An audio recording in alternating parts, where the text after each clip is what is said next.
Video game sequels can be interesting beasts. Sometimes you get an amazing sequel like Sly 2 on the PlayStation 2. Sometimes you get ones that are a little more rough like Banjo-Kazooie Nuts and Bolts on the Xbox 360. It takes a balance of reminding the player of the old gameplay systems while adding enough new elements to make the players think a sequel was really worth it. This is something Moon Studios had to keep in mind when they released Ori and the Will of the Wisps in March of 2020. This sequel to a hit game and a personal favorite, Ori and the Blind Forest, tries, as I said, to take the great things about the original game and improve them. Today, I'm going to look and see if the developers were successful as I play Ori and the Will of the Wisps and add it to my game list. Just like the first game, I want to start off talking about Ori and the Will of the Wisps by talking about the graphics. Something that really hits me in this game, similar to the first, is light. The difference with this game, however, is that there's a lot more interesting light options besides the characters and enemies. If anything, I would say enemies in this game are a little darker than the first, however the environments are where light really is allowed to shine. Niwen, where this game is set, actually has some light areas. One of the main ones is your kind of home base called the Wellspring Glades, where a small but helpful cast of characters helps you renovate the entire location if you bring them some hidden collectibles. This is definitely one of the lighter areas in the game, and it makes everything put into perspective. You can tell safer areas such as this due to lighting, as some of the darker areas are really dangerous. In general, of course, this game just looks amazing. Developers kept a lot of the art style from the original game, but it's definitely been upgraded and made to take full advantage of what the Xbox One was able to put out. There are many bigger creatures in this game as well. Some of them are even bosses. And the design of them is really interesting. So much detail went into the large creatures, the small creatures, the environment, just everything in this game, and I'm impressed. I'm going to give the graphics 87 points. Ori and the Will of the Wisps take place in the Forest of Niwen, but it starts off back in Nibel, where Ori and Ku build a real friendship and almost parent-child relationship. Ku eventually starts trying to fly, and when Ori and Ku go on their first flight, it leads them into trouble. They end up on the Isle of Niwen, and the main task for Ori is to find Ku again and make their way back home. This leads you to meeting a large cast of characters, which is really different in this game. In the Blind Forest, there were really few characters, and you were mostly left to your own devices as far as exploring the world. Here, Ori and the Will of the Wisps tries something new and brings a cast to life. You'll interact with different creatures at every point in this game, from a giant frog named Quolok to tiny ferret-like creatures called Moki. There's even a map maker to help you find your way around the world a little bit easier. Of course, we have a big bad in this game. Again, it is an owl like the first game, but here it's called Shriek, and this owl's backstory is severely different. Now, I don't want to spoil anything, but rest assured that this game isn't simply rehashing the first game's story. Instead, Will of the Wisps takes some of the path of the original story and kind of upgrades it and tweaks it to make it a very new experience. Now, this is all without mentioning the side missions. In this game, you get side missions that typically involve just finding some sort of item and bringing it back to a Moki. These side missions are small, but they do help give life to the area. This isn't just another place to be, it's Niwen, with all the characters there living their lives during this troubling time. As part of this, you'll have to travel and collect different wisps to try and restore the spirit tree of Niwen. Part of collecting these wisps are exciting boss fights.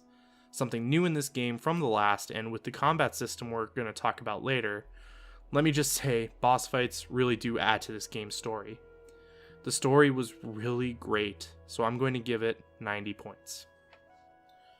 I usually try not to start sections negatively, especially for games that I love as much as this one. But something I'm wondering towards the start of this game is, how the heck does Ori not have all of their powers from the first game?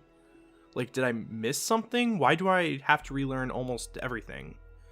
Now, with that small gripe out of the way, let me talk about how much I love the movement in this game. You start off pretty simple, jumping and moving around and jumping on walls, but it really doesn't take long before you're doing dashes in midair and slamming through water or sand. This is even bolstered by a new spirit shard system. You can equip up to 3 shards at a time that give you different movement or other abilities. One I got early on was a sticky wall ability, which made it so that instead of jumping up walls continuously, I was able to just stick on the wall and even climb up or down it easily. This seems small, but put 3 small things together from the shards and it can actually make a decent difference. The platforming in this game still seems tight, especially with some of the new terrain that lets you cling to a spinning wheel or climb on the ceiling. One thing I like is that while there are tougher platforming sections similar to the first game, in the Will of the Wisps, these were made a little more reasonable. They would be part of a boss fight, and sometimes during these boss fights you'd do these more intense platforming speed sections. What's nice is if you die, you don't go back to the beginning of the boss fight. Instead, you can just try the platforming section over. These sections are also a lot shorter than the Blind Forest, and overall, a better experience overall. All this considered, movement gets 78 points. Combat in Will of the Wisps is completely different from what we saw in Blind Forest. In this game, the combat starts off with a sword. This makes the combat in the game very up close and personal, and also more dangerous.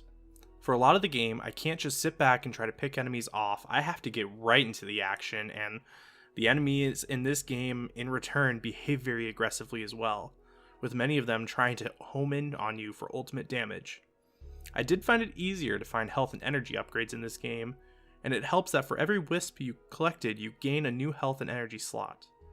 Combat does evolve throughout the game. You'll earn bigger and tougher attacks, and you'll get some range attacks that cost energy to use, which means you really need to focus if you want to defeat the bosses this game brings out. That's right, there are boss fights. I've mentioned them twice, and they are intense. I wouldn't say any of the bosses are impossible or extremely difficult, but I would say they all definitely have a layer of difficulty sprinkled on top. The combat in general feels that way, especially as you get later in the game and the enemies just get tougher and tougher. If you're trying a damageless run of Will of the Wisps, all I can say is good luck. All of this being said, combat is definitely worth 71 points. I know I talked a lot about this game as a sequel, but that's because this game is everything I want a sequel to be. Ori and the Will of the Wisps took the aspects that were amazing of Ori and the Blind Forest and made it better. But this game absolutely stands out on its own, getting 87 points in graphics, 90 points in story, 78 points in movement, and 71 points for combat. That brings the game to 326 points. That's number 4 on my list, beating out Marvel's Spider-Man, but it's still below Paper Mario and Death Stranding. This is exactly my type of game, and I'm honestly so happy that I played it. Overall, I definitely give the recommendation to buy this game and really enjoy it. It's an amazing game with great story and gameplay aspects that I think anyone could enjoy. But with all that being said, thanks so much for checking out my video today. If you enjoy what I do, hit the subscribe button, give the video a like. If there's any games you want to see me play, feel free to leave a comment down below or reach out to me on Twitter. I hope you have a good one.